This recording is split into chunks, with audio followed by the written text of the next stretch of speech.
Shalom, selamat pagi teman-teman di mana saja teman-teman berada. Jumpa kembali dengan Maranatha di channel kesayangan kita, channel Warane, channel pejuang yang penuh kasih. Ijaya Tusanti. Dari Puncak Tikala, saya Maranatha Warane MN mengucapkan selamat menyaksikan tayangan ini. Puji Tuhan teman-teman, kita masih berjumpa di pagi hari yang indah ini. Kita ingin membahas kembali satu kajian topik yang mana ini merupakan pemberitahuan atau berita ya, informasi yang baru kita dapatkan, masih terjadi berulang kali tanpa ada tindakan yang berarti, tanpa ada tindakan penyelesaian dari pihak-pihak yang berwajib ya, karena jelas tidak terlihat, jelas berita ini selalu hampir setiap hari muncul dengan korban yang banyak ya, nggak cuma satu orang, korbannya pasti lebih dari 2 bahkan mungkin mendekati 10 dan bahkan pernah ada 40 kasus, 42 korban ya dari catatan rekor yang pernah saya lihat. Itu tidak pernah ada penyelesaian selain terlihat bahwa korban ditangkap, kemudian diinvestigasi, kemudian diadili, dan kemudian dijatuhi hukuman seperti itu. Dan terlihat walaupun ada beberapa kasus yang menunjukkan hukumannya sangat berat ya, teman-teman bisa melihat bahwa ada yang bahkan dihukum seumur hidup ya, bahkan dihukum mungkin 20 tahun. Ada juga beberapa kasus yang hukumannya ringan, tetapi hal ini tidak menimbulkan efek jera bagi para pelaku untuk kejahatan sejenis kejahatan pemerkosaan seperti ini ya. Pemerkosaan dengan iming-iming rayuan, entah nanti masuk surga, entah nanti mendapat ilmu yang berbeda dari orang-orang pada umumnya, entah nanti mendapat berkah rezeki yang besar. Jadi kasus ini banyak sekali diiming-imingi oleh para pelaku kepada para korban. Dan juga tidak luput disertai dengan beberapa ancaman ya. Misalnya kalau tidak mau menerima nanti diberi asap hukuman dari Tuhan atau dari Allah SWT, atau mungkin nanti rezekinya nanti tidak akan lancar, atau bahkan diancam bisa-bisa nanti keluarga atau sang korban itu bisa menderita, bahkan bisa nanti diancam untuk dibunuh. Nah, seperti ini yang membuat terlihat bahwa kasus ini semakin miris, teman-teman. Semakin hari semakin menjadi-jadi. Ketika saya mengabarkan berita ini, sebenarnya di tempat yang lain juga ada kasus serupa ini. Nanti teman-teman bisa lihat. Ya, dan korbannya nggak cuma 1 atau 2 orang yang saya sampaikan tadi. Inilah yang kenapa saya sebagai apologet Kristen terus mengangkat ini, supaya ya para ustadz, terutama ustadz mualaf yang selalu banyak mengutak-atik Alkitab, yang selalu banyak mencari-cari di Google kosong untuk mencari hal-hal yang bisa menghujat kekristenan, lebih baik mereka konsentrasi pada agama baru yang mereka sudah yakini untuk memberikan kontribusi terkait dengan hal ini, karena ini menjadi tanggung jawab mereka. Ya, bagaimana supaya di agama barunya akhlak mulia dari para penganut agama ini itu bisa nampak gitu. Nah, itu yang seharusnya para ustadz-ustadz lakukan daripada mereka sibuk untuk menghujat agama yang ditinggalkan. Ya, nah itu yang saya selalu katakan. Walaupun yang kedua adalah karena faktor kemanusiaan, sehingga saya membaca berita-berita ini menjadi miris. Seharusnya pendidikan agama, pendidikan yang mengajarkan tentang akhlak budi pekerti, pendidikan yang mengangkat moral-moral kemanusiaan, hal seperti ini tidak terjadi. Tetapi justru yang paling banyak terjadi justru di tempat di mana orang belajar agama. Nah, itu juga menjadi hal yang miris kepada saya. Karena hal ini membuat orang skeptis untuk beragama. Saya tidak paling senang ketika orang memilih untuk menjadi orang yang tidak beragama, ateis, apalagi atau agnostik, teman-teman. Jadi ini juga menghancurkan nilai-nilai luhur dari sebuah agama, dari sebuah keyakinan. Makanya ini sebaiknya menjadi tugas PR, terutama bagi ustadz-ustadz mualaf, para youtuber-youtuber mualaf dan sebagainya, untuk lebih konsentrasi kepada masalah ini daripada sibuk kotak-atik kitab orang lain. Ya, ini semoga dimengerti ya. Makanya saya terus mengangkat ini karena ada yang komplain kepada saya. Ini apologet Kristen kok kenapa bawa-bawa ini? Apakah memang sengaja ingin menghina atau menjatuhkan wibawa dari agama kami? Sehingga banyak yang meninggalkan agama kami dan masuk kepada agama dia? Tidak, bukan itu tujuan utama saya. Itu urusan kalian lah itu, ya. Tapi menurut saya kalau ini benar-benar dihentikan, ya kita nggak akan beritakan ini. Itu yang pertama. Yang kedua yang tadi saya katakan bahwa ini harusnya tugas para YouTuber Muslim dan para ulama-ulama, ustadz-ustadz, terutama ustadz-ustadz mualaf, untuk memperhatikan dan menyelesaikan masalah ini. Ini tugas utama mereka. Bukan malah mengotak-atik kitab orang lain. Paham ya? Jadi jangan melarang saya untuk mengangkat pemberitaan ini karena merasa saya menyebarkan aib dari agama kalian. Tidak. Ya, aib ini adalah dimunculkan oleh para ustadz-ustadz yang bejat ini. Suruh mereka berhenti melakukan ini supaya aib itu tidak ada. Bukan malah melarang saya memberitakan hal ini. Ya, oke ya. Kita coba melihat di mana sebenarnya letak masalah ini.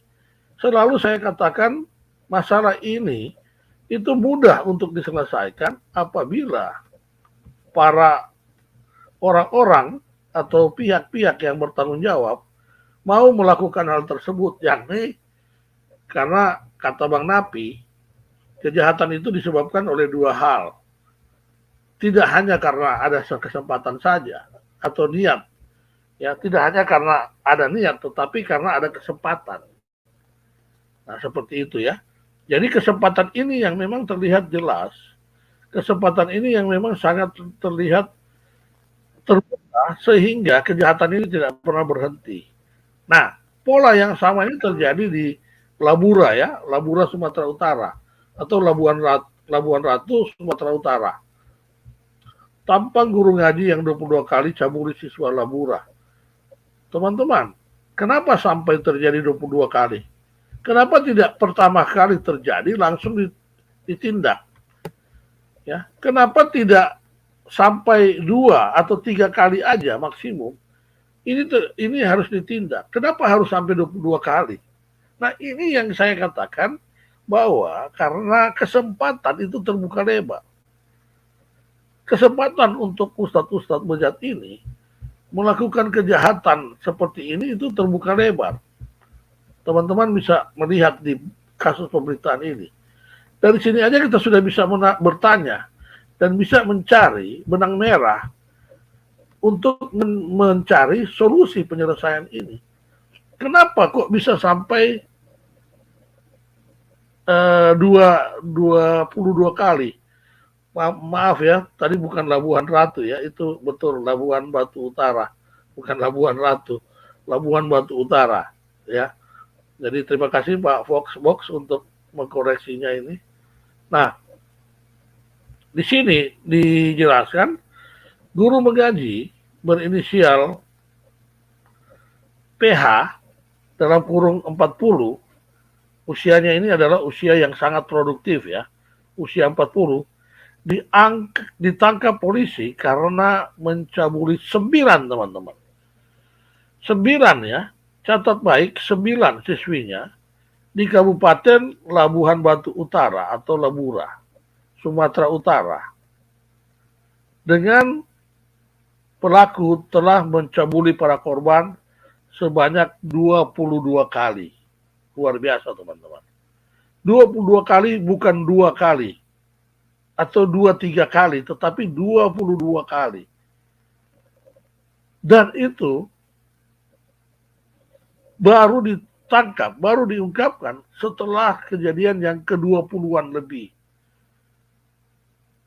Bukan setelah kejadian kedua kali. Nah, ini yang menjadi sebuah kemirisan. Kapolres Labuan Batu, AKBP James Hutajulu, ya kalau orang Batak ini pasti panggilannya James Hutajulu. Ya bukan James, tapi James Hutajulu, mengatakan ada 9 siswi yang menjadi korban pencabulan pelaku. Ke-9 korban itu terdiri dari 6 siswi MDTA dan 3 siswi MTS. Wah, luar biasa, teman-teman. Ini adalah anak-anak di bawah umur. Ya, Madrasah Dini Takwil Aliyah atau yang dikenal sejajar dengan sekolah dasar. Bedanya dengan madrasah ibtidayah, sekolah dasar, kalau madrasah ibtidayah itu dia lebih belajar antara pengetahuan agama dengan pengetahuan umum. Di madrasah ibtidayah itu lebih cenderung pada pengetahuan umum, ya, yang sedikit lebih banyak daripada pengetahuan agama. Tetapi madrasah diniyah takwil aliyah, ya, yang sejajar dengan madrasah ibtidayah ini atau sekolah dasar, paling usia anak-anak ini paling tinggi 12 tahun atau kalau tertinggal kelas 1 tahun 13 tahun. Itu usia-usia yang sangat muda sekali, teman-teman. Bahkan bisa aja di sini tidak disebutkan usianya berapa. Kalau dia kelas 1, itu bisa saja usianya 5 atau 6 tahun. Atau kita ambillah rata-rata, dia berusia 9 tahun. Di madrasah diniyah takwil aliyah ini. Nah, MDTA ini itu lebih cenderung belajar agama lebih banyak dari madrasah ibtidayah atau sejajar dengan sekolah dasar tadi. Nah, artinya apa? Artinya konsentrasi siswa di MDTA ini, termasuk guru-guru, ya termasuk ustadzah yang ada di MDTA ini, seharusnya lebih cenderung mendekati tingkat amoral yang sudah super tinggi. Karena di sini orang belajar agamanya dibanding dengan pengetahuan umum, itu bisa dikatakan mendekati 80%. Nah, kenapa ini terjadi di MDTA? 6 orang siswi di MDTA dan 3 siswi di Madrasah Sanawiyah. Kalau Madrasah Sanawiyah usianya pasti antara 13 sampai usia 16 tahun, teman-teman, atau 15 tahun. Karena Madrasah Sanawiyah ini itu sejajar dengan SMP. Ya, sekolah menengah pertama. Umumnya usianya antara 13 sampai paling tinggi 16 tahun. Artinya masih di bawah umur juga. Dan total 9 orang ini semua di bawah umur, teman-teman. Dilakukan oleh seorang guru, seorang ustadz, bahkan berulang-ulang sampai 22 kali. Luar biasa, bukan luar biasa lagi, luar binasa, teman-teman. Sementara ini ada 9 korban, kata James kemarin. Ya, ini beritanya masih baru. Baru semalam muncul, tetapi semalam belum sempat kita beritakan ini. Ya, baru semalam muncul. Bertayang di HP saya. Ya.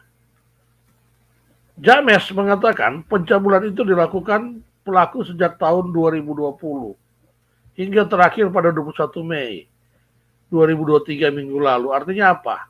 Sudah 3 tahun. Kalau 3 tahun anak-anak ini masih usia 3 tahun yang lalu, wah itu parah kali, teman-teman. Itu anak-anak yang bisa dikatakan bukan lagi di bawah umur, tetapi anak-anak belum balik, teman-teman, belum akil balik. Kalau perempuan-perempuan ini pasti bisa dipastikan anak-anak belum mendapatkan menstruasi. Mohon maaf, saya katakan itu dugaan saya. Kalau itu terjadi dari 3 tahun yang lalu, sampai anak-anak ini, mungkin 3 orang ini menjadi madrasah sanawiyah yang sudah di SMP. Kalau ternyata memang benar dugaan saya bahwa korban ini ada beberapa di antaranya yang belum akhir balik, artinya belum tahu apa-apa terkait dengan seks karena mereka belum mendapatkan menstruasi. Ini ustadz atau guru agama ini, guru ngaji ini, itu benar-benar adalah orang yang bejat, teman-teman. Bejat sekali. Ya. 3 tahun terjadi tanpa ada ketahuan, tanpa ada yang melaporkan. Seakan-akan ditutupi sangat rapi. Orang kalau selingkuh, seminggu aja ketahuan. Ini 3 tahun loh. Luar binasa, teman-teman. Nah, kalau kita lihat, ya, PH ini melancarkan aksinya di berbagai tempat. Ada di kantor guru pasti sudah bubar sekolah ya.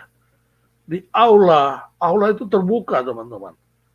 Ya, sorry, aula itu ruangan yang besar, bukan terbuka ya, bisa aja tertutup, tetapi itu kan besar sekali ruangannya. Tapi tanpa ketahuan orang teriak aja di sini aula, pasti suaranya akan bergema. Bahkan kejadiannya di kantin sekolah. Kantin sekolah yang biasanya ramai. Kantor guru madrasah sanawiyah sebanyak 12 kali. Di kantin 4 kali dan di aula 6 kali. Waduh. Nggak cuma 1-2 kali di situ. Perwira Menengah Polri itu menyebutkan pelaku awalnya memanggil para korban saat kondisi sekolah tengah sepi. Tidak ada satupun orang yang melihat atau menyaksikan ini. Pelaku memanggil dengan modus meminta untuk dipijat. Ngapain juga anak-anak ini memijat dari sekolah? Tersangka PH memanggil para korban pada saat situasi sepi dan tidak ada orang dengan alasan untuk mengusuk tersangka. Sehingga tersangka dengan leluasa melampiaskan hawa nafsu terhadap para korbannya. Setelah mencabuli para korban, pelaku lalu mengancam korban agar tidak memberitahu perbuatannya itu. Alhasil, korban merasa ketakutan dan tak berani melaporkan perbuatan bejat pelaku. Nah, ini yang saya katakan.